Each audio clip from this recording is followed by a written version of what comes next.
2025년 UN 헤비타트가 발표한 세계 도시 거주성 지수에서 한국의 주요 도시들은 놀라운 순위를 기록했다. 서울은 1000만 명 이상 메가시티 중 도시 내 자연 접근성 부문 1위를 차지했다. 그런데 이 수치가 의미하는 것은 단순한 녹지 면적이 아니었다. 도심에서 30분 이내에 진짜 자연을 만날 수 있는 도시. 세계 어디에도 없는 기적 같은 조합이었다. 미국인들은 자연을 보려면 차를 몰고 교외로 나간다. 유럽인들은 주말마다 기차를 타고 시골로 향한다. 그런데 한국 사람들은? 그들은 그냥 지하철을 탄다. 출근하듯 산에 오르고 퇴근길에 강변을 걷는다. 이것이 가능한 나라가 과연 몇 개나 될까? 28세의 미국인 청년 에단 밀러는 아무런 기대 없이 한국 땅을 밟았다. 그의 여행 가방 속에는 회의감이 가득했다. 또 하나의 아시아 대도시겠지. 높은 빌딩, 복잡한 거리, 숨막히는 공기. 그러나 그가 서울에서 보낸 첫 주는 그의 모든 편견을 산산이 부숴버렸다. 이 남자는 무엇을 발견했을까? 그리고 왜 그는 편지에 이렇게 썼을까? 한국은 숨쉬는 도시였다. 그는 여행 동안 경험했던 한국의 놀랍고도 행복한 경험들을 담아 친구에게 편지를 썼다. 나는 아무 기대 없이 한국에 왔어. 인천공항에 내렸을 때 느낀 건 익숙함이었어. 현대적인 공항, 깔끔한 시설, 빠른 입국 절차. 뉴욕이나 LA의 공항과 크게 다르지 않았지. 공항철도를 타고 서울로 향하면서도 그랬어. 창밖으로 보이는 풍경은 여느 대도시와 비슷했거든. 아파트 단지들, 고층 빌딩들, 도로 위를 달리는 자동차들. 그런데 호텔에 짐을 풀고 창문을 열었을 때 뭔가 이상했어. 도심 한복판인데 산이 보이는 거야. 그것도 멀리 희미하게 보이는 게 아니라 선명하게. 초록색 능선이 빌딩 숲 사이로 솟아있었어. 처음엔 착각인가 싶었어. 미국에서 대도시 한복판에 저런 산을 본 적이 없었거든. LA에도 산은 많지만 도심에서 보려면 스모그를 뚫고 봐야 하고 가려면 최소한 시간은 차를 몰아야 해? 호텔 직원에게 물었어. 저 산까지 가려면 얼마나 걸려요? 그녀는 웃으면서 대답했어. 북한산이요? 지하철로 40분이면 가요. 40분? 지하철로? 나는 그날 밤 잠을 설쳤어. 믿을 수가 없었거든. 1000만 명이 사는 도시 한복판에서 지하철로 40분 거리에 진짜 산이 있다니. 그것도 국립공원이라고 했어. 다음 날 아침 일찍 나는 북한 산행 지하철에 올랐어. 평일 오전 8시였는데 놀랍게도 등산복을 입은 사람들이 꽤 많았어. 60대, 70대로 보이는 어르신들도 많았고 젊은 커플도 있었어. 미국 같았으면 이 시간에는 모두 출근하느라 바쁠 텐데. 지하철역을 나서자마자 정말 산이 눈앞에 펼쳐졌어. 도심의 소음이 들리는 곳에서 바로 산으로 들어갈 수 있었어. 등산로 입구에는 깔끔한 안내판이 있었고 화장실과 식수대, 심지어 작은 매점까지 있었어. 등산로를 오르기 시작했어. 미국의 산길과는 완전히 달랐어. 길이 잘 정비되어 있었고 계단과 난간이 설치된 곳도 많았어. 100m마다 거리 표지판이 있었고 중간중간 쉼터가 마련되어 있었어. 요세미티나 옐로스톤 같은 곳은 자연 그대로여서 좋지만 갈 때마다 준비를 철저히 해야 해. 그런데 여기는 그냥 운동화만 신고 와도 될 것 같았어. 올라가면서 마주친 사람들이 인사를 건넸어. 안녕하세요. 서로 모르는 사람들인데도. 미국에서 등산할 때도 간혹 인사는 하지만 이렇게 모든 사람이 인사하는 건 처음 봤어. 1시간쯤 올랐을까? 숨이 차올랐지만 멈출 수가 없었어. 나무 사이로 보이는 풍경이 점점 더 넓어졌거든.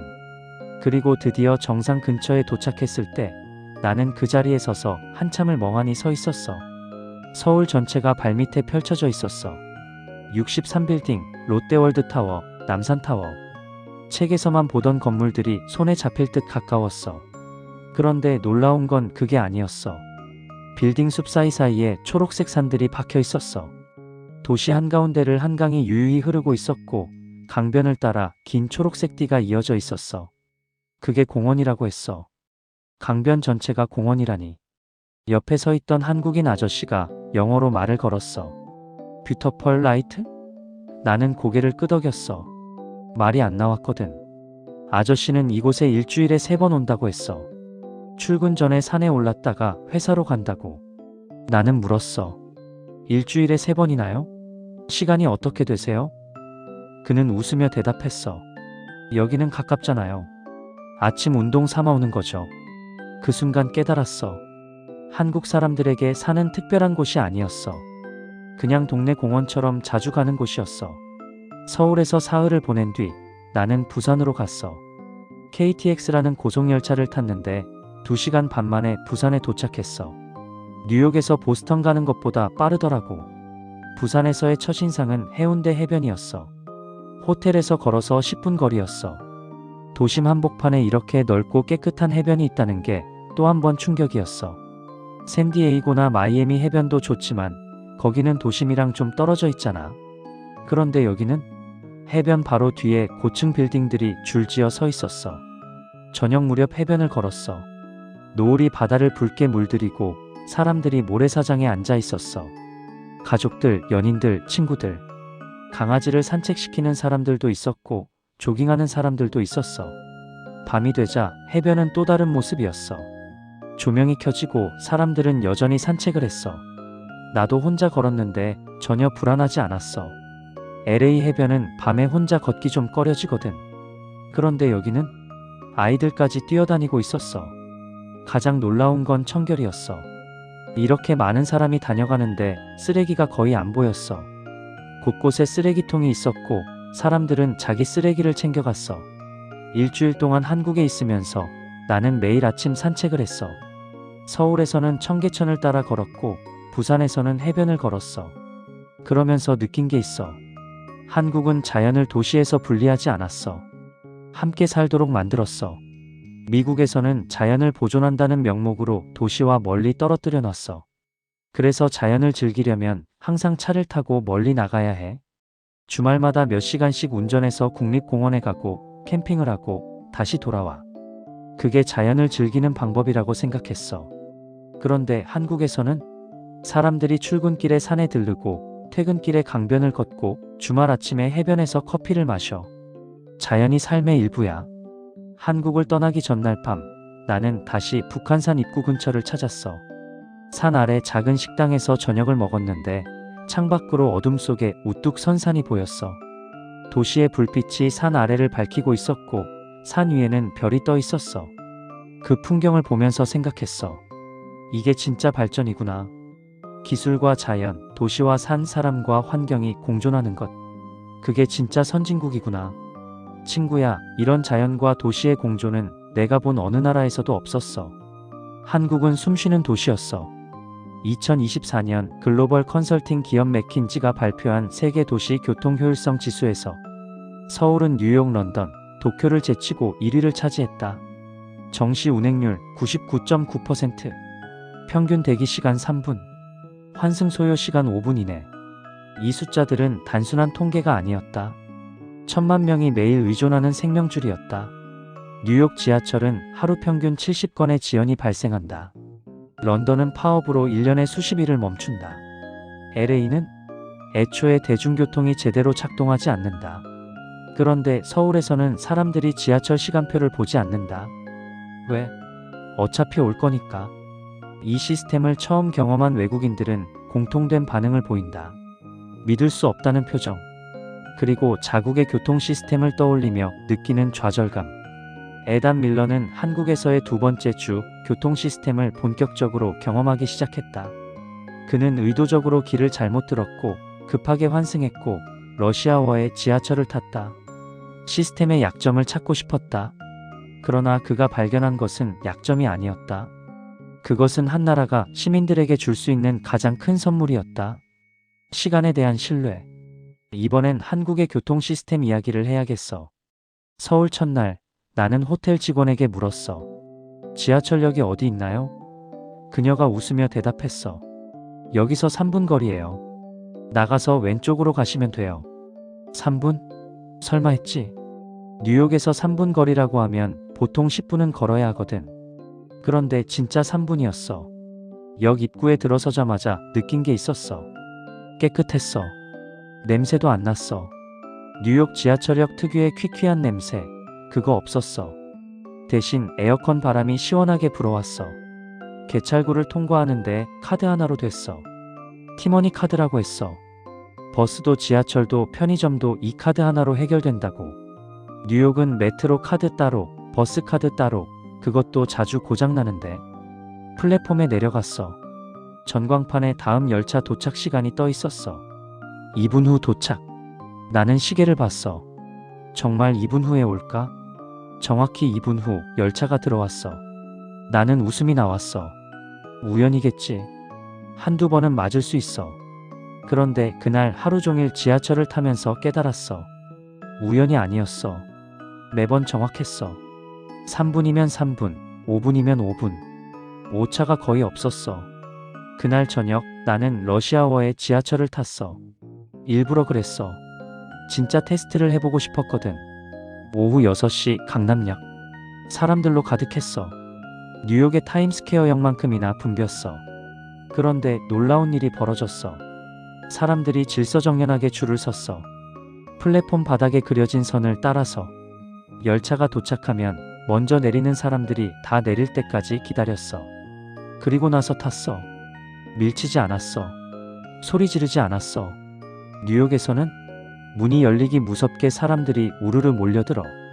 내리는 사람이고 뭐고 없어. 살아남기 위한 전쟁이야. 열차 안도 달랐어.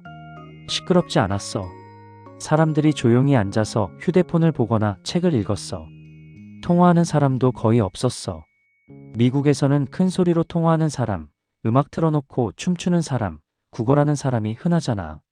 환승도 충격이었어. 2호선에서 9호선으로 갈아탔는데 3분도 안 걸렸어. 표지판이 워낙 잘 되어 있어서 길 잃을 일이 없었어. 색깔로, 숫자로, 화살표로 모든 게 표시되어 있었어.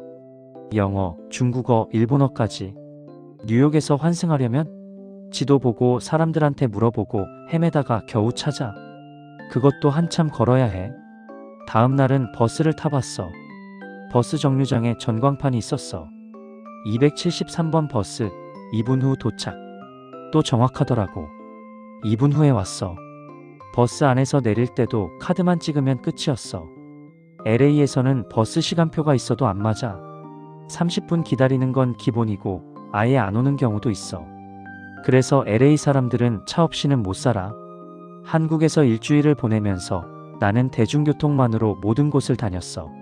서울 시내는 물론이고 수원, 인천, 심지어 부산까지. 한 번도 택시를 탈 필요가 없었어. 부산에 갈 때 KTX를 탔어. 고속열차. 서울역에서 부산역까지 2시간 30분. 시속 300km로 달린다고 했어. 그런데 놀라운 건 속도가 아니었어.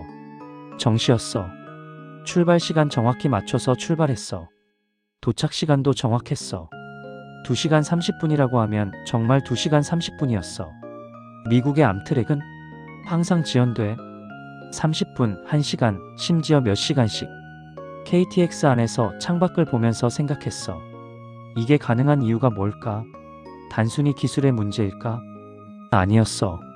시스템이었어. 한국의 교통 시스템은 모든 게 연결되어 있었어. 지하철, 버스, 기차, 심지어 택시까지. 티머니 카드 하나로 다 해결되고 환승 할인도 자동으로 되고 길찾기 앱에서 모든 교통편이 통합되어 나왔어. 어느 날 저녁 나는 실험을 해봤어. 일부러 길을 잘못 들었어. 반대 방향 지하철을 탔어. 당황할 줄 알았는데 전혀 문제 없었어. 다음 역에서 내려서 반대편 플랫폼으로 갔어. 3분 후에 반대 방향 열차가 왔어. 10분도 안 돼서 다시 원래 가려던 곳으로 갈 수 있었어. 뉴욕에서 일했으면 최소 30분은 날렸을 거야. 그날 밤 명동에서 홍대까지 가야 했어. 밤 11시였어. 미국 같으면 택시를 타거나 우버를 불렀을 거야. 밤늦게 대중교통 타는 건 좀 꺼려지거든. 특히 혼자면. 그런데 한국 사람들은 밤 11시에도 지하철을 탔어. 여성들도 학생들도. 전혀 불안해하지 않았어. 나도 그냥 지하철을 탔어. 열차 안에는 사람들이 꽤 많았어. 퇴근하는 직장인들, 친구들과 놀다 가는 젊은이들. 모두 편안해 보였어. 지하철 안이 밝았고 깨끗했고 안전했어. 홍대역에 도착했을 때 자정이 가까웠어. 역 밖으로 나오니까 거리에 사람들이 여전히 많았어. 식당들, 카페들이 불을 밝히고 있었어. 그 순간 깨달았어. 이게 진짜 자유구나. 시간에 얽매이지 않는 자유. 차가 없어도 어디든 갈 수 있는 자유. 교통 걱정 없이 약속을 잡을 수 있는 자유. LA에 사는 내 친구는 항상 말해. 그 식당 가고 싶은데 주차가 문제야. 약속 시간 맞추려면 1시간 전에 출발해야 해. 교통체증 때문에 늦을 것 같아. 한국에서는 그런 말 한 번도 안 들었어. 마지막 날 공항 가는 길. 호텔에서 인천공항까지 공항철도로 1시간. 정확히 1시간이었어. 배차 간격 6분. 6분마다 한 대씩 왔어. 놓쳐도 상관없었어. 어차피 6분 후에 또 오니까. 공항철도 안에서 생각했어. 한국 사람들은 이 시스템을 당연하게 여기겠지. 태어날 때부터 이랬으니까. 그런데 미국에서 온 나한테는 기적이었어. 기적 같은 정시성. 기적 같은 청결함. 기적 같은 안전함. 기적 같은 편리함. 그리고 깨달았어. 이게 한국이라는 나라의 수준이구나. 시민들에게 시간을 돌려주는 것. 스트레스를 줄여주는 것. 어디든 갈 수 있다는 자신감을 주는 것. 친구야, 이 질서와 효율성 덕분에 여행이 편안했고 한국이 얼마나 체계적인 나라인지 느꼈어. 교통 시스템은 단순히 이동수단이 아니었어. 그것은 한 나라가 시민을 대하는 태도였어. 다음 편지에서 또 이야기할게. 2024년 시즌 한국 프로야구 관중수는 1020만 명을 기록했다. 인구 대비 관중수 비율로는 세계 1위다. 미국 메이저리그보다 일본 프로야구보다 높은 수치다. 그런데 이 숫자가 말해주지 못하는 것이 있다. 경기장 안에서 펼쳐지는 광기에 가까운 열정. 미국 야구장은 조용하다. 사람들은 핫도그를 먹으며 경기를 본다. 가끔 함성이 터지지만 그뿐이다. 유럽 축구장은 열정적이지만 폭력적이다. 훌리건들이 난동을 부리고 경기가 중단되기도 한다. 그런데 한국 야구장은 9회 내내 멈추지 않는 응원. 수만 명이 하나의 리듬으로 움직이는 집단 퍼포먼스. 그러면서도 한 줄로 정렬된 질서. 이것이 어떻게 가능한가? 열정과 질서가 어떻게 공존하는가? 에단 밀러는 한국에서의 세 번째 주 친구의 권유로 잠실 야구장을 찾았다. 그는 야구를 좋아했다. 어릴 때부터 양키스 팬이었고 양키 스타디움에도 수십 번 가봤다. 그래서 자신감이 있었다. 야구장은 다 비슷하겠지. 그러나 1회 초 첫 타자가 타석에 들어서는 순간 그의 모든 예상은 산산이 부서졌다. 이것은 야구 경기가 아니었다. 축제였다. 한국 프로야구를 처음 봤는데 충격 그 자체였어. 친구가 말했어. 야구 경기 보러 가자. 나는 대수롭지 않게 생각했어. 야구장? 나 양키스 팬이야. 양키 스타디움 수십 번 가봤어. 야구장이 어떤 곳인지 잘 알아. 잠실 야구장에 도착했을 때는 경기 시작 30분 전이었어. 경기장은 이미 사람들로 가득했어. 입구에서부터 뭔가 달랐어. 사람들이 유니폼을 입고 있었어. 팬들이 입는 거. 그것도 엄청 많이. 양키 스타디움에서도 유니폼 입은 사람들 많아. 그런데 여기는 절반 이상이 유니폼을 입고 있었어. 파란색, 빨간색으로 나뉘어서. LG 트윈스와 두산 베어스 경기였거든. 좌석을 찾아갔어. 1루 쪽 외야석이었어. 나는 자리에 앉자마자 느꼈어. 분위기가 이상해. 아니, 이상한 게 아니라 강렬해. 사람들이 뭔가를 준비하고 있었어. 응원 도구들을 꺼내고 스틱 풍선을 불고 응원 가사가 적힌 종이를 보고 있었어. 뭐지? 콘서트라도 하나? 경기가 시작됐어. 1회 초 첫 타자가 타석에 들어섰어. 그 순간 세상이 바뀌었어. 드럼이 울렸어. 그냥 드럼이 아니라 천둥 같은 드럼이었어. 그리고 수천 명이 동시에 노래를 부르기 시작했어.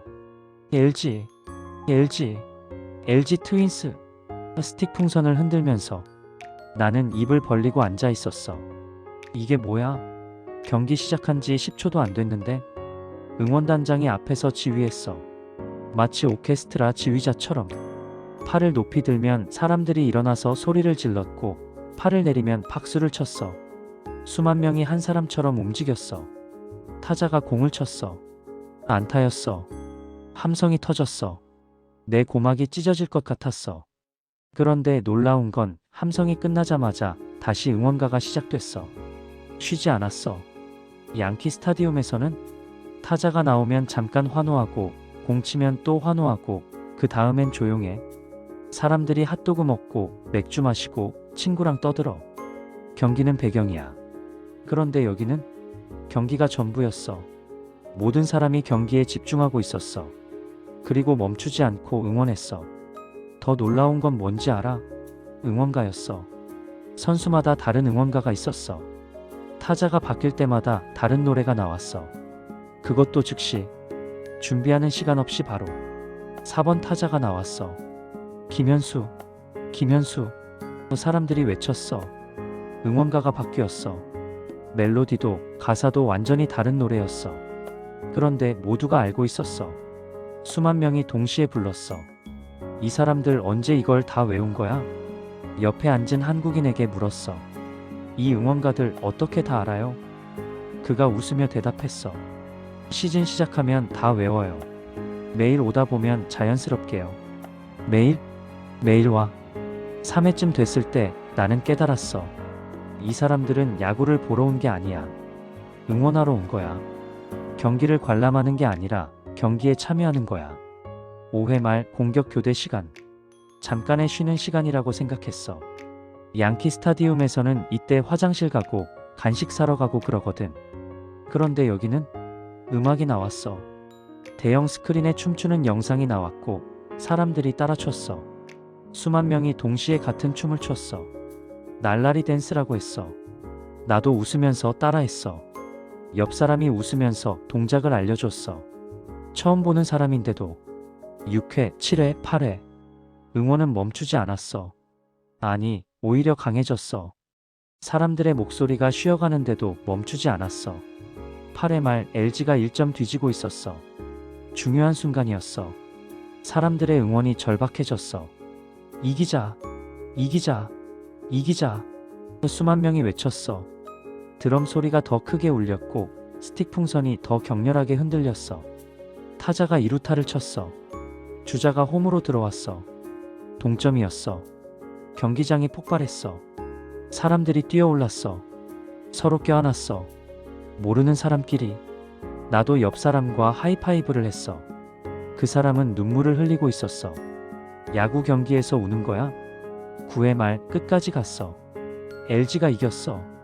경기장이 또 한 번 폭발했어. 사람들이 소리를 질렀고 노래를 불렀고 춤을 췄어. 그리고 놀라운 일이 벌어졌어. 경기가 끝났어. 사람들이 일어나서 나갈 준비를 했어. 그런데 사람들이 쓰레기를 주워 담기 시작했어. 자기가 먹은 것들을 봉투에 담았어. 좌석 밑에 떨어진 것도 주웠어. 양키 스타디움에서는 경기 끝나면 좌석이 쓰레기장이야. 컵, 핫도그 포장지, 땅콩 껍질이 여기저기 널려 있어. 청소부들이 1시간 넘게 치워야 해. 그런데 여기는 사람들이 직접 치웠어. 그리고는 질서정연하게 통로로 나갔어. 아무도 밀치거나 서두르지 않았어. 경기장 밖으로 나왔을 때 나는 멍했어. 방금 뭘 본 거지? 친구가 물었어.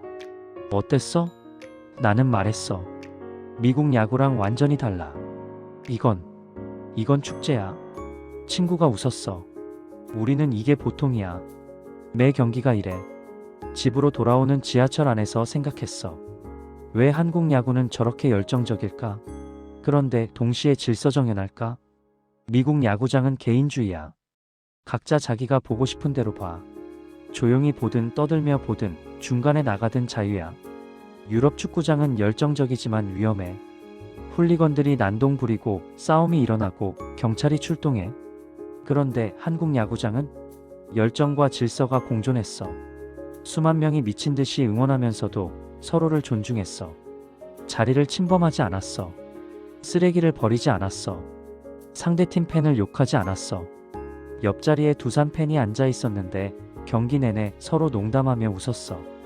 경기는 치열했지만 팬들은 적이 아니었어. 이게 한국의 스포츠 문화구나 싶었어. 집단의 에너지. 하지만 개인의 배려. 팀 정신. 하지만 상대에 대한 존중. 그날 밤 침대에 누워서도 응원가가 귓가에 맴돌았어. 드럼 소리가 들리는 것 같았어. 수만 명의 함성이 들리는 것 같았어.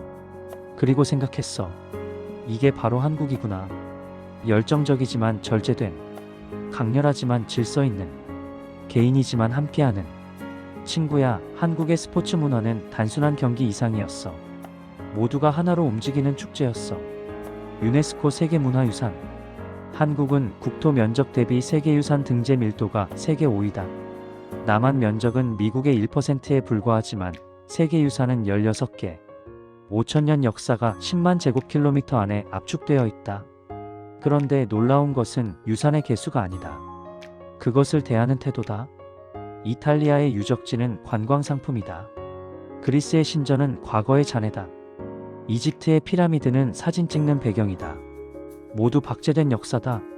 한국의 사찰은 다르다. 1500년 된 절에서 스님들이 살고 있다. 500년 된 궁궐 옆에서 시민들이 출근한다. 역사가 죽지 않았다.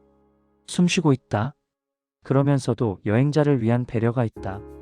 영어 안내판, 깨끗한 화장실, 접근 가능한 길. 전통을 지키면서도 현대를 받아들였다.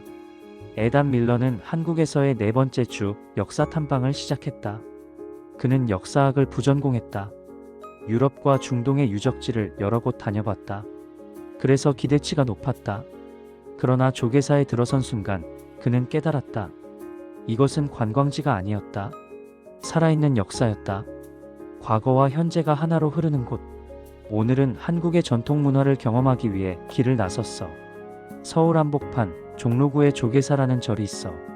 지하철역에서 5분 거리로 아주 가까워. 주변은 고층 빌딩과 쇼핑몰로 가득한데 그 사이에 절이 하나 있는 거야. 처음에는 이상했어. 도심 한복판에 절이라니? 유럽에서도 도심에 오래된 성당들 많아. 그런데 대부분 박물관이 되거나 관광 명소가 됐지. 실제로 종교 활동을 하는 곳은 드물어. 조계사 입구에 들어섰을 때 거리의 소음이 뚝 끊겼어. 마치 다른 세계로 들어온 것 같았어. 나무들이 우거져 있었고 고즈넉한 분위기였어. 그런데 놀라운 건 사람들이 있었어. 관광객이 아니라 신도들. 스님들도 보였어. 여기 진짜 절이구나.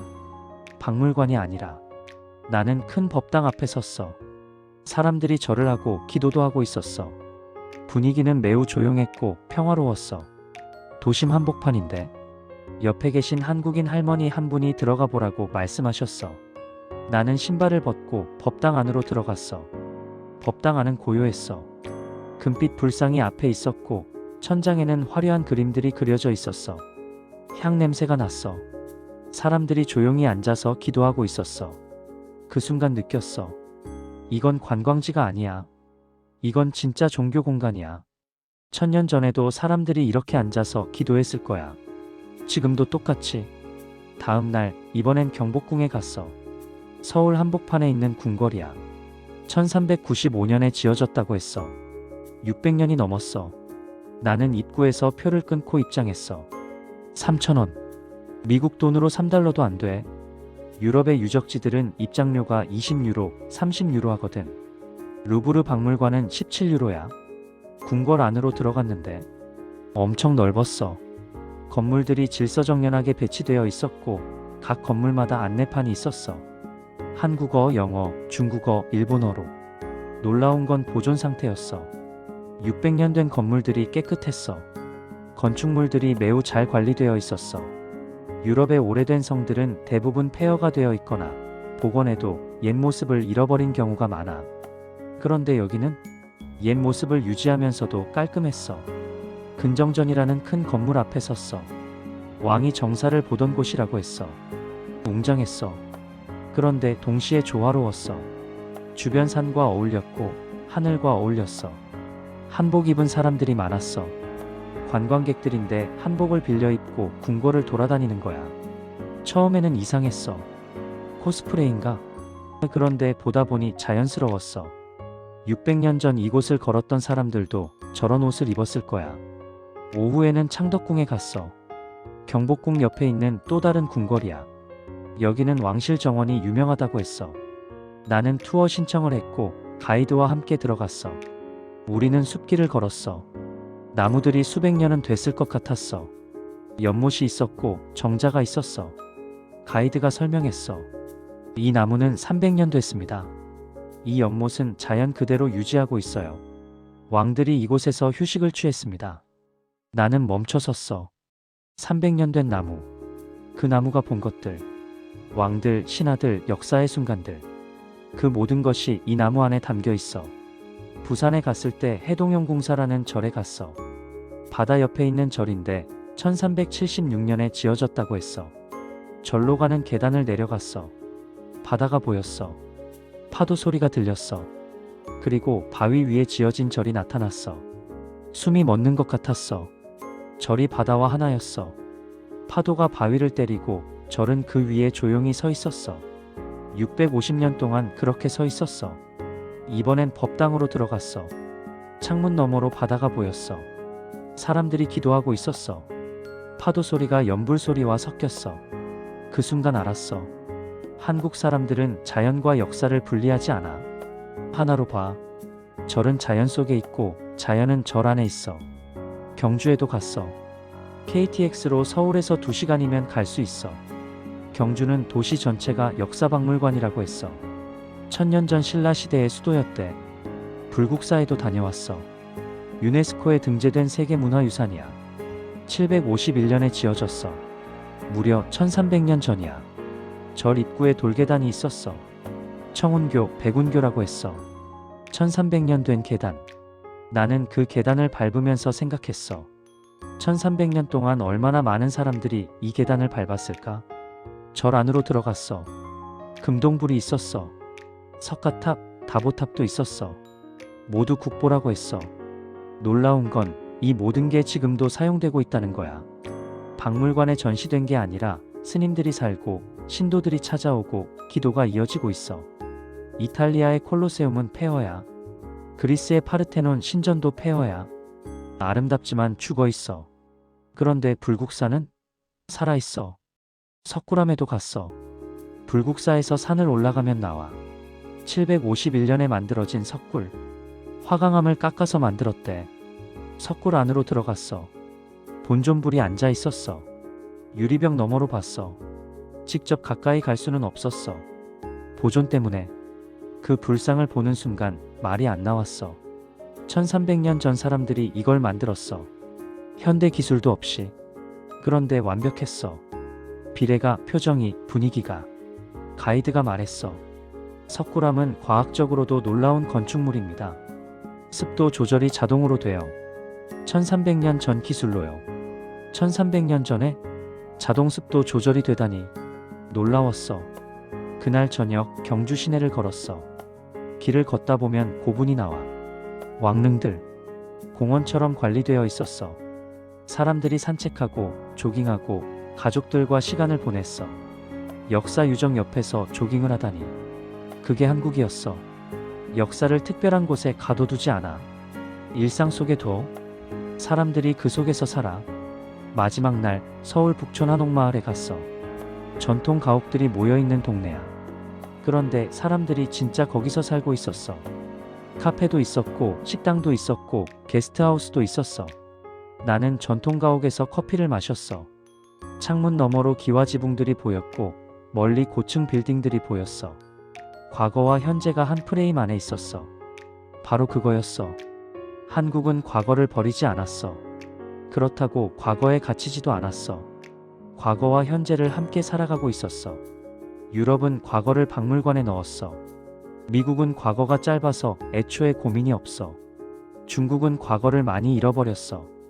그런데 한국은 과거를 지키면서도 현재를 살아. 1300년 된 절에서 스님들이 살고 600년 된 궁궐 옆에서 직장인들이 출근하고 전통 가옥에서 커피를 마셔. 그리고 놀라운 건 이 모든 게 여행자에게 열려 있다는 거야. 저렴한 가격, 친절한 안내, 깨끗한 시설. 역사를 독점하지 않아. 역사가 살아 숨쉬면서도 여행이 편안한 나라. 그것이 한국이야. 과거는 과거로 끝나지 않았어. 지금도 계속되고 있어. 2024년 세계가치관조사 월드 밸류즈 서베이에서 한국은 낯선 사람 돕기 항목에서 아시아 1위를 기록했다. 길을 잃은 외국인을 목적지까지 데려다준 경험이 있는 국민이 67%, 언어가 통하지 않아도 도우려 한 비율이 82%. 숫자 뒤에 숨은 이야기가 있다. 파리에서 길을 물으면 무시당한다. 뉴욕에서는 짜증 섞인 대답을 듣는다. 런던에서는 친절하지만 형식적이다. 도쿄에서는 친절하지만 거리감이 있다.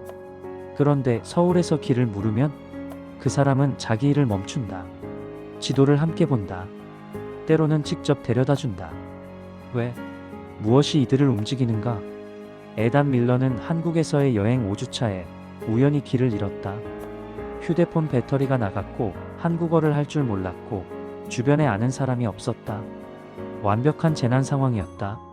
그러나 그가 경험한 것은 재난이 아니었다. 기적이었다. 낯선 나라에서 느낀 따뜻함. 한국 사람들의 친절은 정말 특별했어. 5번째 주, 나는 이태원에서 길을 잃었어. 우연이 아니라 내 실수였어. 휴대폰 배터리가 나갔고 보조 배터리를 호텔에 두고 나왔어. 지도도 없었어.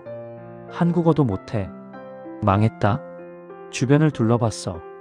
간판들은 모두 한글이었고 사람들은 빠르게 지나갔어. 뉴욕에서도 길을 잃어본 적 있어. 그때는 누군가에게 물어볼 엄두도 안 났어. 다들 바빠 보였고 귀찮아할 것 같았거든. 그런데 여기서는 어쩔 수 없었어. 물어봐야 했어. 그때 한 중년 남성이 걸어오고 있었어. 정장을 입고 서류 가방을 들고 있었어. 출근하는 직장인처럼 보였어. 나는 그에게 다가갔어. Excuse me, do you speak English? 그 남자가 멈춰섰어. Yes, little bit. 약간 어색한 영어였지만 통했어. 나는 호텔 이름을 말했어. 그는 고개를 끄덕이더니 휴대폰을 꺼냈어. 아, 지도 좀 찾아주려나 보다. 그런데 그는 어딘가로 전화를 걸었고 누군가와 한국어로 얘기했어. 나는 당황했어. 나 때문에 회사에 늦는다고 전화하는 건가? 전화를 끊고 그가 말했어. Come, I will take you. 그는 직접 나를 데려다 주겠다고 했어. 나는 말했어. 괜찮습니다. 길만 알려주세요. 그는 한사코 고개를 저었어. 괜찮아요. 제가 알려드릴게요. 같이 가요. 그렇게 그는 15분 동안 나와 함께 걸었어. 자기 갈 길이 아닌데도, 회사에 늦을 수도 있는데도 나를 호텔 앞까지 데려다 줬어. 정말 감사합니다. 그는 웃으며 천만에요. 한국에서 즐거운 여행 되세요. 그리고 그는 떠났어. 나는 그의 친절함에 그 자리에 서서 한참을 멍하니 서 있었어. 다음 날 나는 음식도 먹고 기념품도 살 겸 남대문 시장에 갔어. 여기는 한국의 전통 시장이야. 나는 한 식당에 들어갔어. 작은 국밥집이었어. 그런데 메뉴판에 사진도 없었고 온통 한글뿐이었어. 나는 난감했어. 그때 주인 할머니가 나를 향해 웃으며 다가왔어. 할머니는 한국어로 이야기했어. 뭐 먹을래? 나는 영어로 대답했어. 숲? 그런데 할머니는 영어를 못하는 것 같았어. 그러더니 부엌으로 들어가서 냄비 뚜껑을 열어서 보여줬어. 이거? 냄비 안에는 국이 끓고 있었어. 나는 고개를 끄덕였어. 예스, 예스. 할머니는 웃으며 한 그릇 담아줬어. 그리고 반찬들을 가득 가져다 줬어. 정말 맛있었어. 식사를 다 하고 계산하려고 일어났는데 할머니가 작은 봉투를 건네주시면서 서비스라고 하셨어. 나는 그 말이 무슨 뜻인지 몰랐는데 나중에 알아봤더니 공짜라는 뜻이었어. 그 봉지 안에는 김이 들어있었어. 처음 먹어보는 음식이었는데 맛이 좋았어. 감사합니다. 언어가 통하지 않았는데도 따뜻했어. 일주일 후 부산에서였어. 나는 해변을 걷다가 모래사장에서 넘어졌어. 무릎에서 피가 나고 있었어. 그때 한 젊은 여성이 달려왔어. Are you okay? 영어였어. 나는 괜찮다고 했어. 그리고 그녀는 가방에서 밴드와 소독약을 꺼내서 내 무릎을 소독하고 밴드를 붙여줬어. 나는 너무 고마웠고 정말 감동했어. 감사합니다. 그녀는 밝게 웃으며 나에게 인사를 하고 떠났어. 즐거운 부산 여행 되세요. 친구야, 이런 일들이 한두 번이 아니었어. 지하철에서는 자리를 양보받기도 했어. 내가 관광객처럼 보였나 봐. 짐이 많았거든. 식당에서 주문을 못하고 있었는데 옆 테이블 손님이 와서 메뉴를 영어로 설명해줬어. 편의점에서는 계산을 못하고 있었는데 뒤에 있던 대학생이 계산 방법을 알려줬어. 버스에서는 내릴 정류장을 놓칠 뻔했는데 옆에 앉은 아주머니가 알려줬어. 다음에 내리면 돼요. 매번 놀랐어. 왜 다들 이렇게 친절하지? 어느 날 저녁 홍대 근처 작은 술집에 갔어. 혼자 맥주를 마시고 있었는데 옆 테이블 한국인 청년들이 말을 걸었어. 어느 나라에서 왔어요? 미국에서 왔습니다. 한국에 온 걸 환영해요. 한국 여행은 어떤가요? 우리는 많은 이야기를 하기 시작했어. 그중 한 친구가 이야기했어. 우리는 사람들을 돕고 싶어요. 특히 외국인들을 돕고 싶어요. 왜 외국인들을 돕고 싶나요? 우리나라도 예전에는 가난하고 힘들었던 시절이 있었어요. 그때 다른 나라들로부터 많은 도움을 받았어요. 그래서 이번엔 우리가 그들을 돕고 싶어요. 한국을 찾는 외국인들을 돕고 싶어요. 그 말에 뭔가 찡했어. 한국은 70년 전만 해도 세계에서 가장 가난한 나라 중 하나였대. 전쟁으로 모든 게 파괴되었을 때 여러 나라의 원조를 받고 다시 일어설 수 있었고 지금의 발전을 이룰 수 있었던 거야. 나는 이제야 알 것 같아. 왜 한국인들이 타인의 어려움을 그냥 지나치지 못하는지. 그날 밤 집으로 돌아오면서 생각했어. 친절은 문화야. 가르쳐지는 거야. 하지만 미국에서는 개인주의를 가르쳐. 내 일에 신경 써. 남의 일에 끼어들지 마. 물론 친절한 사람들도 많아. 하지만 사회 시스템이 그렇게 만들지는 않아. 그러나 한국은 달라. 어릴 때부터 어른을 공경하고 어려운 사람을 도와야 한다고 가르쳐. 그리고 사회 곳곳에 그런 시스템들이 자리 잡고 있지. 지하철을 보면 알 수 있어. 한국의 지하철은 노약 좌석이 있어. 젊은 사람들은 노약 좌석이 비어 있어도 거기에 앉지 않아. 왜? 혹시 필요한 사람이 올까봐.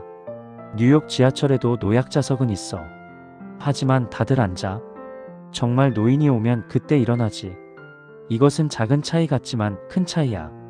한국 사람들은 아직 오지 않은 누군가를 배려해. 하지만 미국 사람들은 눈앞에 있는 사람을 배려해. 또 다른 날 나는 명동에서 쇼핑하고 있었어. 한 가게에서 옷을 보고 있었는데 점원이 다가왔어.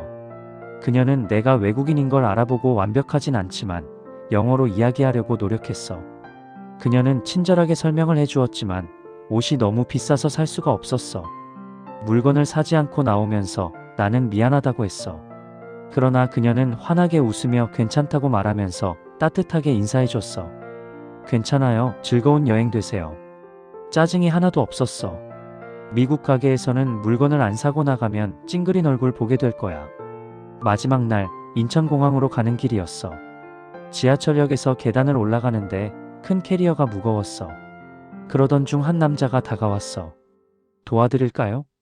그리고 그는 내 캐리어를 들어서 계단 위까지 옮겨줬어. 감사합니다. 즐거운 여행 되세요. 그리고 그는 서둘러 갔어. 나는 공항에서 체크인하면서 생각했어. 한국에서 보낸 6주 동안 나는 수많은 도움을 받았어. 길 안내, 음식 추천, 교통정보, 작은 친절들. 단 한 번도 거절당하지 않았어. 한 번도 귀찮아하는 표정을 보지 못했어. 이게 한국의 힘이야. 높은 빌딩도, 빠른 인터넷도, 좋은 교통도 중요해. 하지만 진짜 힘은 사람이야. 서로를 돕는 사람들. 낯선 이에게 따뜻한 사람들. 친구야, 이런 사람들을 가진 나라가 얼마나 든든한지 몰라. 한국인의 따뜻함이 이 나라가 가지고 있는 가장 강력한 힘이야. 2024년 글로벌 평화지수에서 한국은 아시아 2위, 세계 43위를 기록했다. 하지만 도시 안전도만 놓고 보면 서울은 세계 3위다. 살인율은 인구 10만 명당 0.6명, 뉴욕은 5.5명, LA는 7.8명이다. 다만 이 통계가 말해주지 못하는 것이 있다. 새벽 2시에 혼자 걷는 여성의 발걸음, 지하철에서 졸고 있는 직장인의 평온한 얼굴, 카페 테이블 위에 놓인 노트북과 지갑. 이것은 단순한 안전이 아니다. 신뢰의 사회인 것이다. 파리에서는 소매치기를 조심해야 한다. 런던에서는 밤거리를 피해야 한다. 뉴욕에서는 특정 구역을 피해야 한다. 도쿄는 안전하지만 지진이 있다. 서울은 두려움이 없다.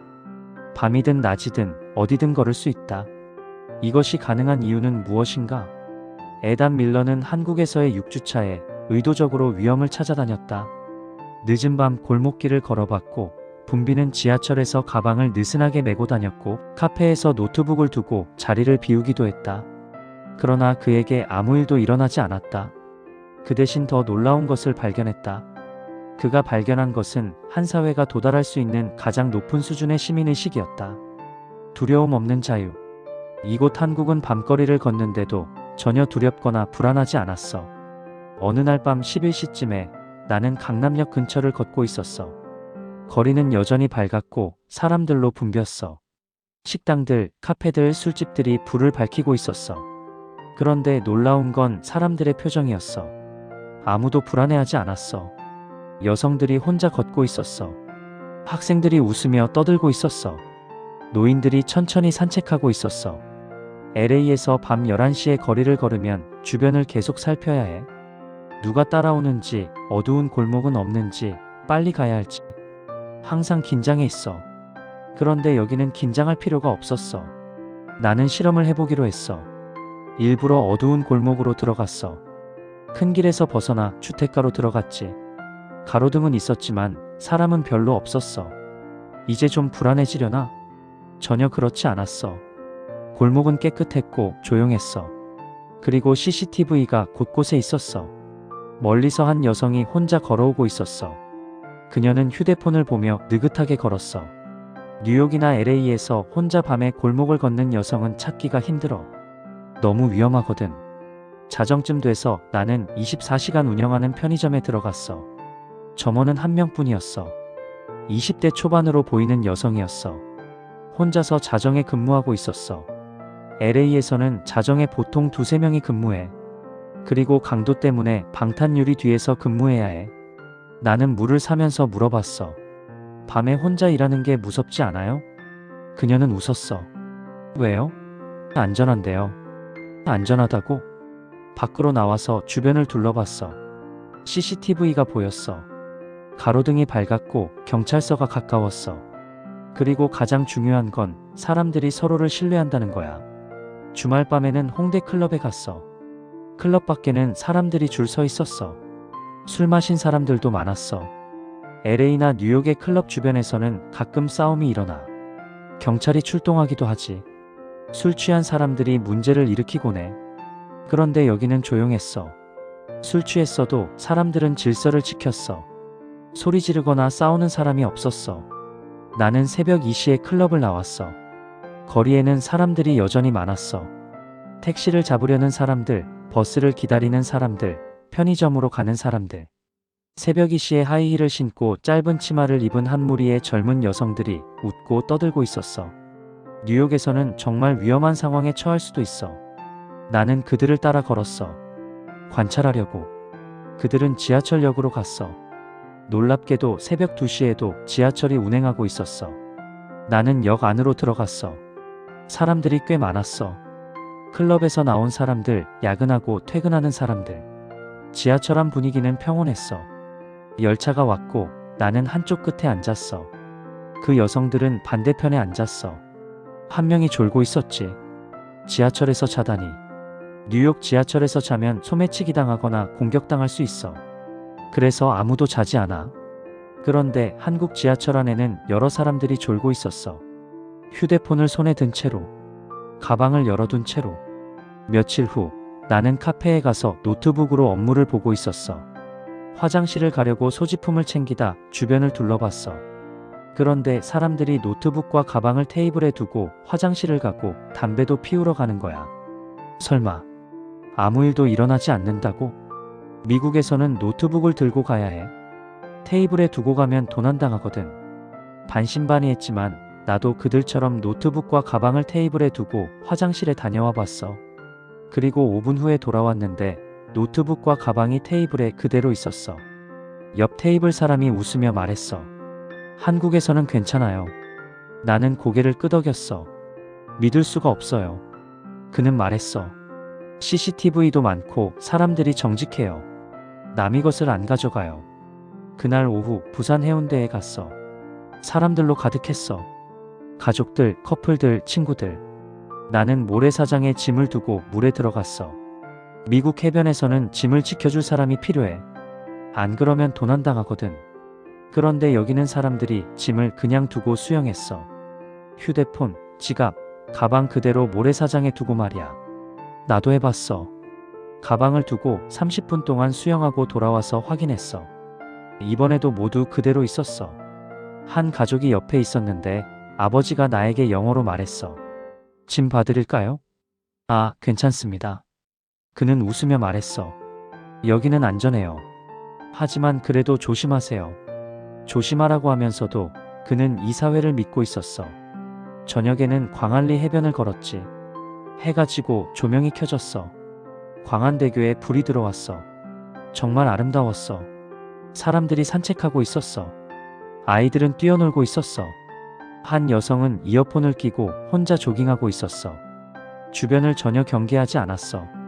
LA 해변에서 밤에 혼자 조깅은 절대 안 돼. 다음 날 나는 청계천을 걸었어. 서울 한복판을 흐르는 개울인데 양쪽에 산책로가 있었어. 놀라운 건 청결이었어. 물이 엄청 깨끗했어. 도심 한복판인데 물고기도 보였어. 그곳에는 쓰레기가 거의 없었어. 주변에 가끔 쓰레기통이 있었고 사람들은 쓰레기통에 쓰레기를 버리거나 아니면 들고 갔어. 한 어린아이가 사탕 봉지를 바닥에 떨어뜨렸는데 엄마가 바로 주웠어. 그리고 아이에게 뭐라고 말했어. 한국어였지만 짐작할 수 있었어. 길에 쓰레기를 버리면 안 돼. 어릴 때부터 익숙하게 받아온 교육이야. 이런 모습은 곳곳에서 발견되었어. 지하철역에서도 봤어. 사람들이 줄을 서고 문이 열리면 먼저 내리는 사람을 기다렸다가 그리고 탔어. 뉴욕에서는 문이 열리면 우르르 몰려들어. 에스컬레이터에서도 그래. 한국 사람들은 오른쪽에 서고 왼쪽은 비워둬. 급한 사람이 먼저 지나갈 수 있도록 하기 위해서야. LA에서는 아무데나 서서 길을 막아. 이런 작은 배려들이 모여서 한 사회의 질서를 만들어. 그리고 질서는 신뢰를 만들고 그 신뢰는 사회의 안전을 만들어. 마지막 날 밤, 나는 남산타워에 갔어. 밤 10시에 케이블카를 타고 올라갔어. 정상에서 서울 야경을 내려다봤어. 불빛들이 정말 아름다웠어. 한강이 반짝이고 알록달록 빌딩들이 빛나고 거리들이 이어져 있었어. 모든 불빛 아래에서 사람들이 안전하게 살고 가고 있었어. 그리고 밤 11시에 명동으로 걸어갔어. 여전히 사람들로 붐볐어. 가게들이 열려 있었고 거리 공연도 하고 있었어. 한 할머니가 좌판을 펼치고 과일을 팔고 있었어. 아무도 괴롭히지 않았어. 뉴욕에서 노점상 할머니가 밤 11시에 혼자 있으면 정말 위험해. 나는 사과를 샀어. 할머니는 웃으며 깎아줬어. 감사합니다. 감사합니다. 할머니가 대답했어. 호텔로 돌아가는 길 많은 생각했어. 안전은 경찰이 만드는 게 아니야. CCTV가 만드는 것도 아니었어. 사람들이 만드는 것이었어. 서로를 신뢰하는 사람들, 규칙을 지키는 사람들, 남의 것을 탐하지 않는 사람들. 그게 한국의 안전이야. 미국은 총이 많아. 경찰도 많아. 감옥도 많아. 그런데 안전하지 않아. 한국은 총이 거의 없어. 경찰도 덜 보여. 그런데 안전해. 왜? 사람들이 다르니까. 친구야, 두려움 없는 자유, 질서와 안전이 공존하는 나라. 그게 한국이야. 밤에도 걸을 수 있는 거리. 짐을 두고 갈 수 있는 카페. 혼자 일할 수 있는 편의점. 이게 진짜 자유야. 2024년 미슐랭 가이드는 서울의 별을 가진 레스토랑 31개를 등재했다. 도쿄, 파리, 뉴욕에 이어 세계 4위다. 그러나 이 숫자는 한국 음식 문화의 진짜 이야기를 말해주지 못한다. $3로 배불리 먹을 수 있는 길거리 음식. 새벽 4시까지 열려있는 24시간 식당. 손님이 한 명이어도 최선을 다하는 주인. 반찬을 무한으로 리필해주는 문화. 파리의 미슐랭 레스토랑은 예술이다. 도쿄의 오마카세는 장인 정신이다. 뉴욕의 다이닝은 트렌드다. 그런데 서울의 식당은 진심이다. 음식을 대하는 태도가 다르다. 비싼 레스토랑이나 저렴한 분식집이나 손님을 대하는 마음이 같다. 에단 밀러는 한국에서의 7번째 주에 하루 5끼를 먹었다. 미슐랭 스타 레스토랑부터 골목의 할머니 국밥집까지. 그는 음식만 먹은 게 아니었다. 한국 사람들의 마음을 먹었다. 음식 너머의 이야기. 친구야, 한국 음식도 내 기대를 뛰어넘었어. 첫날부터 충격이었어. 나는 호텔 근처 김밥 천국이라는 곳에 갔어. 이름이 정말 재밌었어. 김밥 천국이라니. 그곳은 작은 식당이었고 오래된 것 같았어. 메뉴판을 봤는데 김밥이 고작 3,000원이었어. 미국 돈으로 2달러로 김밥 한 줄을 먹을 수 있다니. 2달러에 어떤 음식이 나올까? 주문을 하고 5분 후에 김밥이 나왔어. 먹기 좋게 한 줄로 이쁘게 썰어져 있었어. 단무지도 무료였어. 밥, 야채, 계란, 당근, 우엉. 모든 재료가 조화롭게 맛있었고 매우 신선했어. 이런 메뉴가 2달러밖에 안 된다니 정말 놀라웠어. 뉴욕에서 2달러면 길거리 핫도그 하나 살 수 있어. 제대로 된 식사를 하려면 최소한 10달러는 내야 해. 다음 날 나는 또 다른 전통시장인 광장시장에 갔어. 음식 좌판들이 길게 줄지어 있었어. 할머니가 빈대떡을 부치고 계셨어. 냄새가 너무 좋아서 하나 샀어. 5,000원이었어. 미국 돈으로 3달러 정도밖에 하지 않았어. 할머니가 직접 부쳐서 주셨어. 뜨거웠지만 한 입 크게 베어 물었어. 숙주, 고기, 김치로 꽉 차 있었고 겉은 바삭하고 속은 부드러웠어. 막걸리도 팔고 있길래 마셔봤어. 2,000원이었어. 5달러 정도로 빈대떡이랑 막걸리까지 먹었어. 완벽한 한 끼였어. LA의 파머스 마켓 가면 5달러로는 커피 한 잔도 못 살 거야. 저녁에는 삼겹살집에 갔어. 혼자 가기 쑥스러웠는데 용기 내어 도전해봤어. 식당에 들어갔더니 주인 아주머니가 웃으며 맞았어. 몇 분이세요? 혼자요. 아, 혼자? 괜찮아요. 앉으세요. 나는 빈자리에 앉았어. 삼겹살 1인분을 시켰어.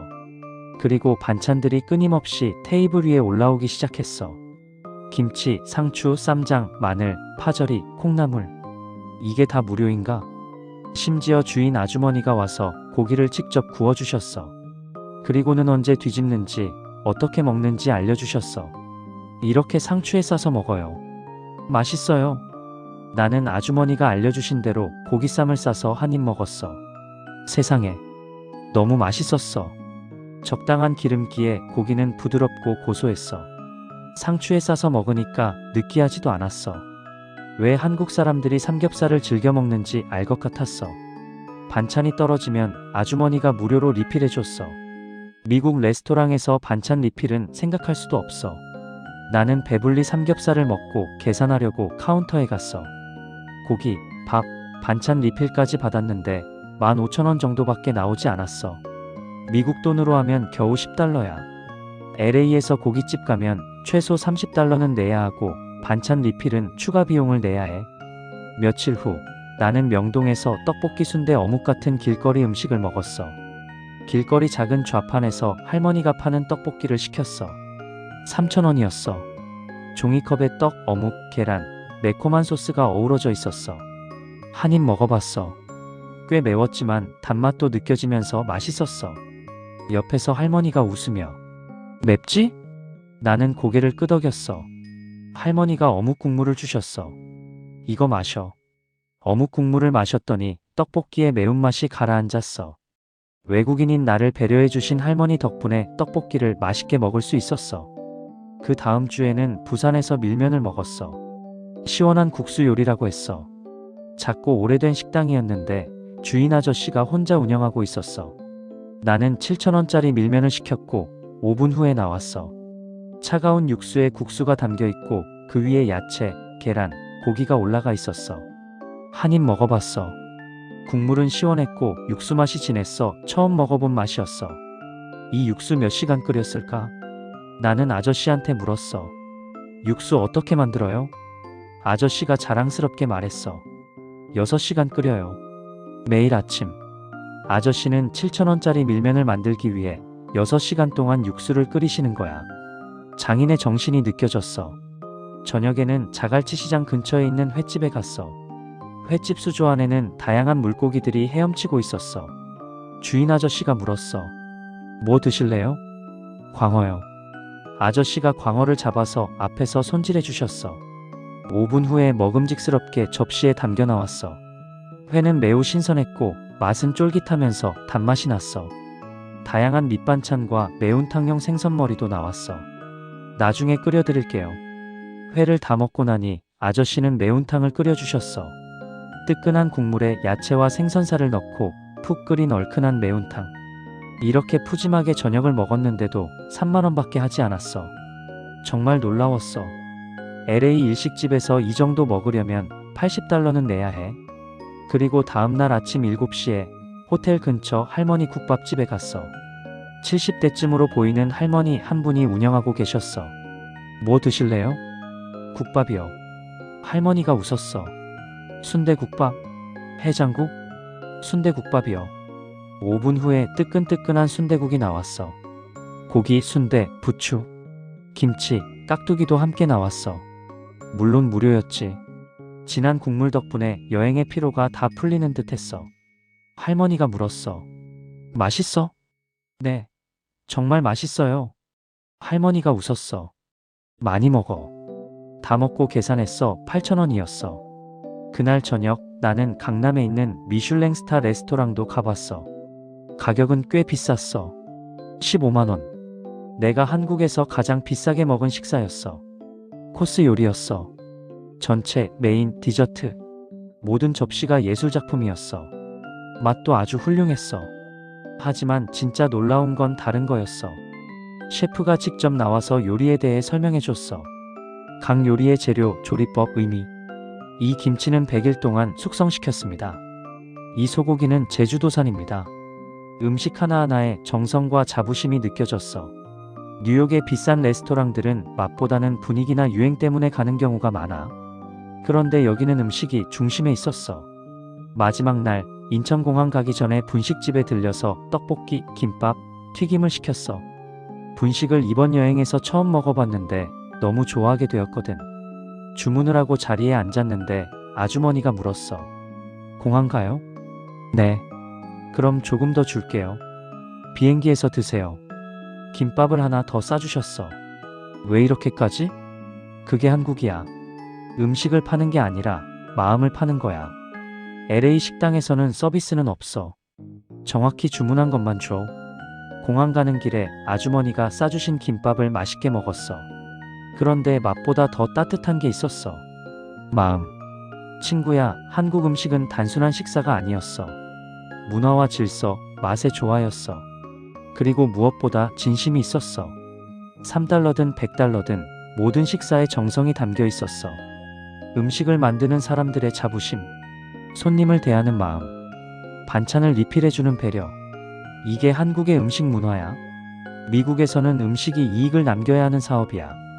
효율이 중요하기 때문에 빨리 만들고, 빨리 팔고, 빨리 회전시켜야 해. 한국에서는 음식이 예술이야. 아니, 예술보다 삶인 것 같아. 광장시장 할머니는 50년 동안 똑같은 맛을 유지하면서 빈대떡을 부치셨어. 손님들은 그 맛을 기억하고 찾아오지. 순대국밥집 할머니는 깊고 진한 맛을 위해 매일 새벽 4시에 일어나서 6시간 동안 육수를 끓이셔. 삼겹살집 아주머니는 고기의 맛을 제대로 느끼게 해주고 싶어서 직접 구워주셔. 이웃만 생각하면 귀찮고 시간 낭비인데 그렇게 할 수 없잖아. 그런데 한국 사람들은 해. 왜 그럴까? 자부심 때문이라고 생각해. 한국 사람들은 음식에 대한 자부심이 있어.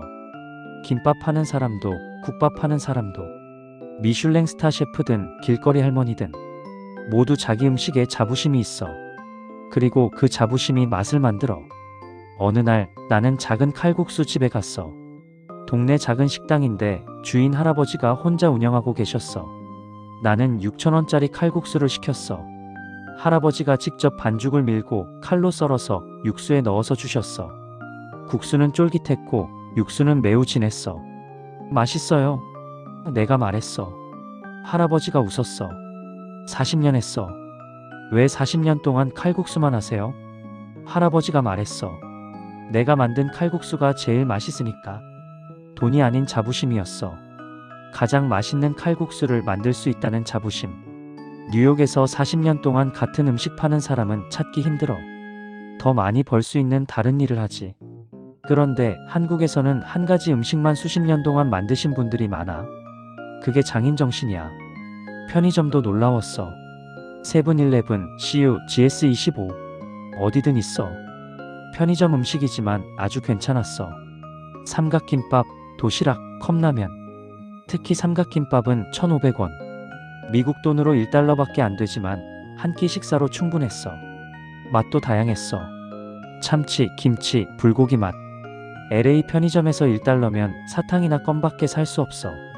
하지만 한국 편의점에서는 제대로 된 한 끼를 해결할 수 있어. 그리고 24시간 언제든 열려 있어. 새벽 3시에도 배고프면 편의점 가서 따뜻한 음식을 먹을 수 있어. 컵라면에 뜨거운 물을 부어서 앉아서 먹을 공간도 있어. 전자레인지도 무료로 사용할 수 있어. LA 편의점은 그냥 물건 사는 곳이야. 앉을 곳도 없어. 배달 문화도 정말 놀라웠어. 치킨, 중국 음식, 한식, 피자. 뭐든 배달돼. 그것도 빠르게 배달이 와. 새벽 2시에 치킨을 시켜도 배달이 와. 배달비도 저렴해. 2,000원, 3,000원. 때로는 무료일 때도 있어. LA는 배달비가 5달러, 7달러. 음식값보다 비쌀 때도 있어. 그리고 이것은 한국의 음식 문화 중 하나인데 한국 사람들은 음식을 같이 먹어. 삼겹살집에 갔을 때 한 테이블에 4명이 앉아 같이 고기를 구워 먹고 반찬을 나눠 먹고 있었어. 미국에서는 각자 주문하고 각자 먹는 게 일반적이야. 나눠 먹는 문화가 없어. 한국에서는 나눠 먹는 문화가 당연해. 찌개도 반찬도 같이 떠먹어. 그게 공동체야.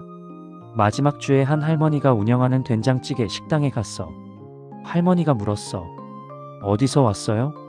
미국이요. 아이고, 멀리서 왔네. 많이 먹어야 해. 나는 된장찌개를 주문했어. 8,000원이었어. 그런데 밥을 하나만 시켰는데 2개가 나왔어. 할머니, 밥을 2개 주셨어요. 그래. 많이 먹어. 할머니는 무료로 밥을 더 주셨어. 왜? 밥 한 공기를 더 주면 이익이 안 나잖아. 그런데 할머니는 신경 쓰지 않았어. 손님이 배불리 맛있게 먹는 게 더 중요했어. 그게 한국이야. 이익보다 사람, 효율보다 마음. 음식을 팔지만 정을 파는 거야. 공항에서 마지막 비빔밥을 먹었어. 공항 음식이라 비쌀 줄 알았는데 12,000원으로 합리적인 가격이었어. 미국 공항은 엄청 비싸거든. 공항 음식인데도 맛이 좋았어. LA 공항에서 그 가격이면 맛없는 햄버거 하나밖에 먹을 수 없어. 비빔밥을 비비면서 생각했어. 여행 동안 한국에서 먹은 모든 음식들. 길거리 떡볶이, 할머니 국밥, 삼겹살, 칼국수, 횟집, 미슐랭 레스토랑, 편의점 삼각김밥. 모두 달랐어. 가격도, 장소도, 분위기도. 그런데 공통점이 있었어. 정성이 있었어. 모든 음식에 정성이 담겨 있었어. 3달러든 100달러든. 그게 한국 음식의 힘이야. 음식을 만드는 사람의 얼굴이 보이고 마음이 느껴져. 그게 차이야.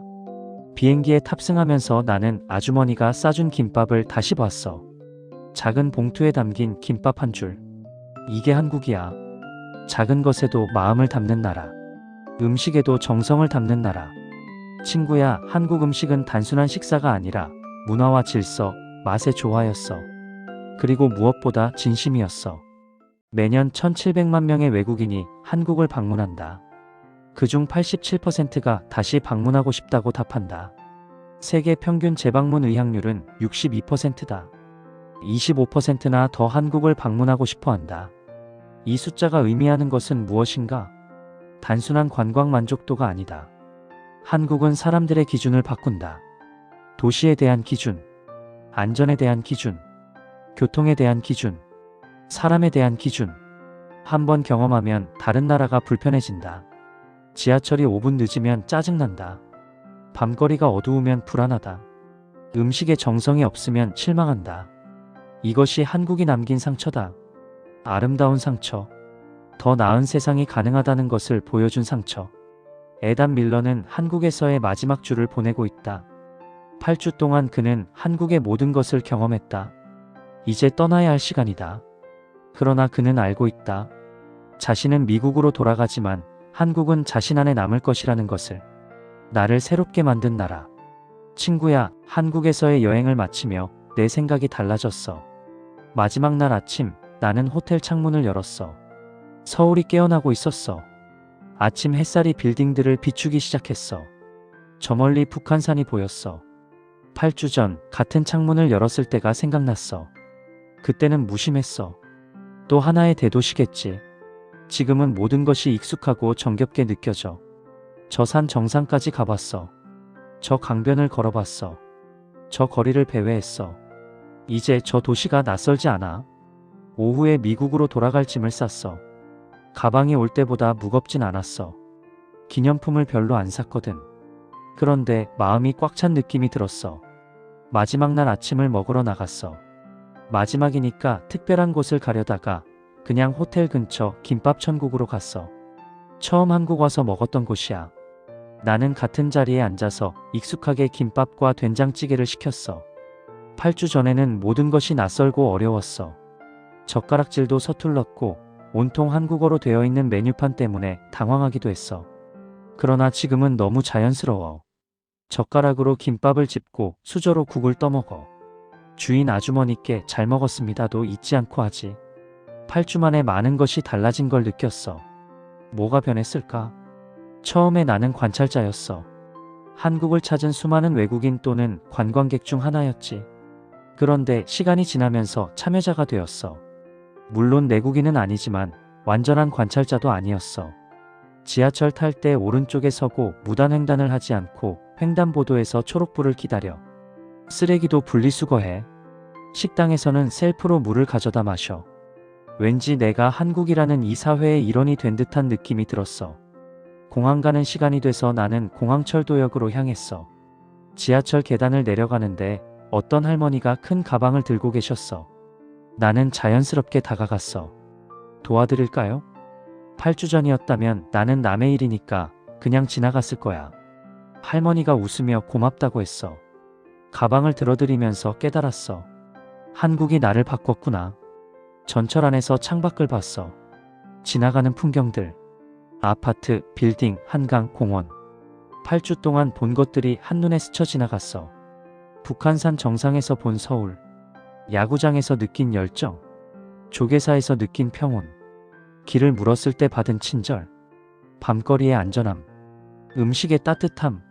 모든 순간이 선명했어. 그리고 깨달았어. 이 8주가 내 삶의 기준을 바꿨어. 도시의 기준. LA로 돌아가면 뭐가 보일까? 교통체증, 노숙자, 쓰레기, 낙서. 원래 이랬나? 왜 이렇게 지저분하지? 서울을 보고 나니까 LA가 달라 보일 거야.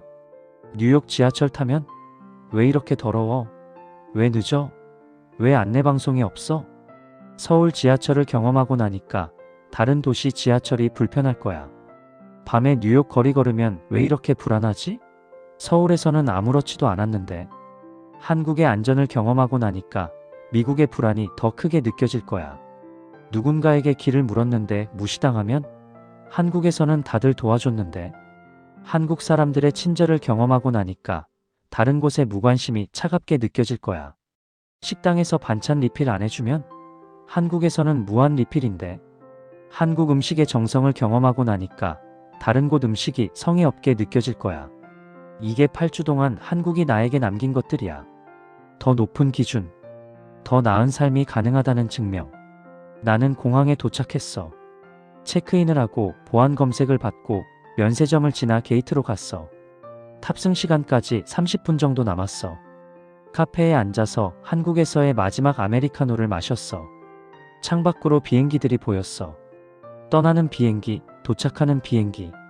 나처럼 떠나는 사람들. 나처럼 도착하는 사람들. 8주 전에 나는 아무런 기대를 품지 않고 저 도착하는 비행기에 있었어. 지금 떠나는 나는 다시 올 날을 기대하고 있어.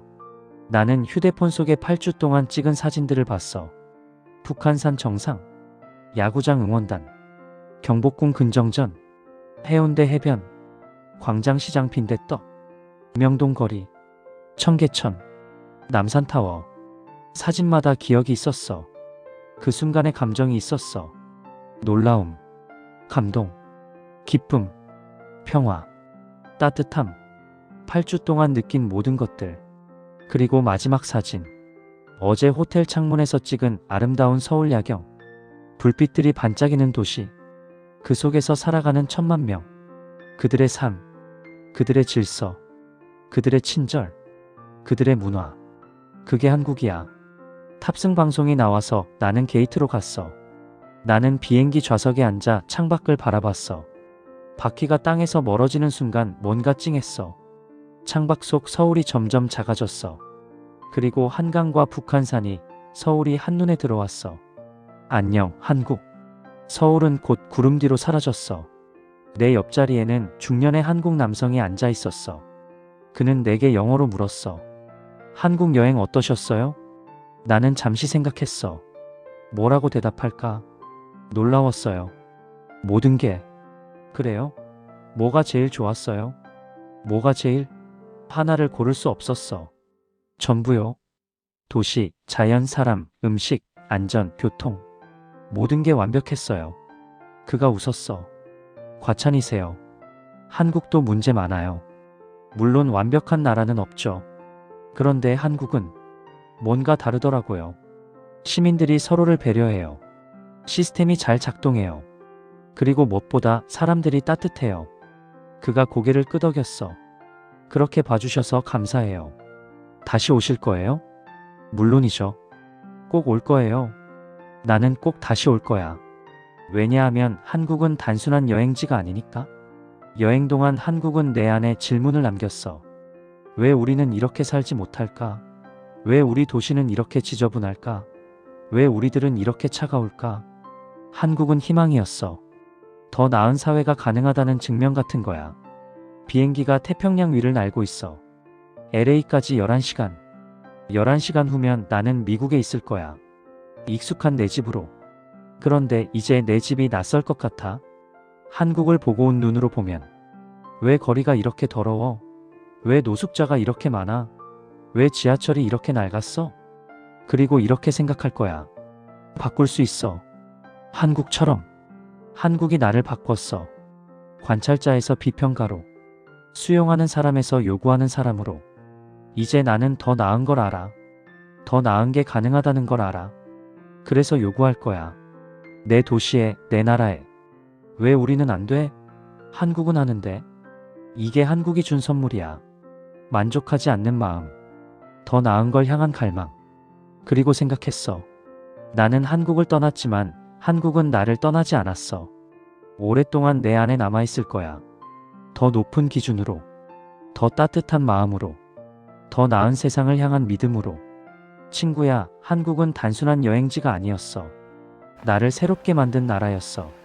내가 본 것들, 느낀 것들, 배운 것들, 모두 내 삶의 기준이 됐어. 이제 나는 LA의 내 일상으로 돌아가. 그런데 그 일상이 예전과 같지 않을 것 같아. 한국의 질서를 본 눈으로 무질서를 못 참을 거야. 한국의 친절을 경험한 마음으로 무관심을 못 견딜 거야. 한국의 안전을 느낀 몸으로 불안을 받아들일 수 없을 거야. 그래서 나는 사람들에게 말할 거야. 한국 꼭 가봐. 거기 가면 더 나은 세상이 가능하다는 걸 알게 될 거야. 비행기 안 스크린에 지도가 나왔어. 나는 한국에서 점점 멀어지고 있었어.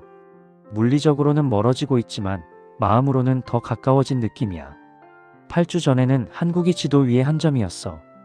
이제는 내 삶의 일부야.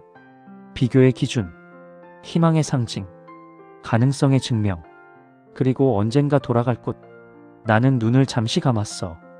8주 동안 정말 많이 돌아다녀서 피곤했지만 낭비한 시간은 단 한순간도 없었어. 매일 새로운 걸 봤고, 매일 놀랐고, 매일 배웠어. 그리고 이 여행을 할 수 있어서 매일 감사했어. 친구야, 한국은 나를 새롭게 만든 나라였어. 다시 돌아올 이유가 남아있어. 아니, 이유가 남은 게 아니야. 한국 그 자체가 이유야. 에단 밀러는 LA에 도착했다. 그의 가방은 가벼웠지만 마음은 그 어느 때보다 가득 찼다. 한국에서의 8주가 그 안에 가득했다. 공항을 나서며 그는 느꼈다. 거리가 어수선했다. 사람들이 차갑게 느껴졌다. 교통이 혼잡했다. 한국에서는 이렇지 않았는데 이제 그는 더 나은 세상이 존재한다는 것을 안다. 그리고 그 세상은 먼 미래의 유토피아가 아니라 지금 이 순간 한국에 있다는 것을. 에단은 변했다. 한국이 그를 더 높은 기준을 가진 사람으로 변화시켰다. 그리고 그는 언젠가 한국으로 돌아갈 것이다. 따뜻한 사람들이 사는 숨쉬는 도시 한국으로.